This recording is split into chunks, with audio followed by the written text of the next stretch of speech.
Hello and welcome. Today we're going to send a minecart. We're going to send it more than 800 blocks from where we are now. We are going to send it through the nether, but we're not going to have any chunks preloaded. So the minecart is going to handle making sure that any chunks it needs to travel through are loaded on its behalf as it travels through the nether for an equivalent of 800 blocks in the overworld. So we're going to start by sending 4 minecarts. 1, 2, 3, 4.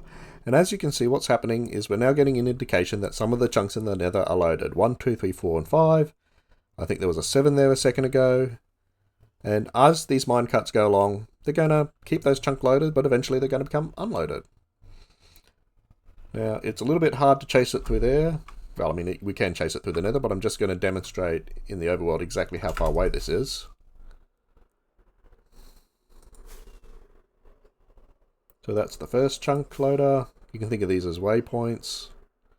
Each of these chunk loaders is already turned off. What we're seeing at the moment is the residual of the nether being loaded. As you can see, only chunks 6, 5, and 7 are currently loaded in the nether, and that will stop as well soon. Here's our destination. And there's our minecarts. So what's happening? So in the nether, these are the circuits we're using to tell if a chunk is loaded or not. All they are is a redstone clock to repeat saying something on repeat. I'm just going to turn all of these off before I explain the rest. So here we have the same block signal that I've shown in previous videos. It's chunk aligned such that there's a gate at the beginning of the chunk and a slope at the end. This means that if a minecart is here, it'll either be stopped by the gate if it knows there's a minecart in the next chunk, or it'll be stopped by the fact that the chunk's not loaded. If it does get into this chunk, it will lock the gate behind it, stopping another minecart following it, and come here and wait. So let's say this chunk is loaded. And a minecart's going to hit that activator rail, and it's going to stop here, even though the gate's open, and it can't continue. But that means that it's activated this rail, which will turn on this chunk loader. And you don't need any particular chunk loader, you just need one which you can control by a redstone signal. Now that chunk loader will start loading this chunk, but it'll also load the chunks around it. So by activating that chunk loader, you actually load the chunk in front of it.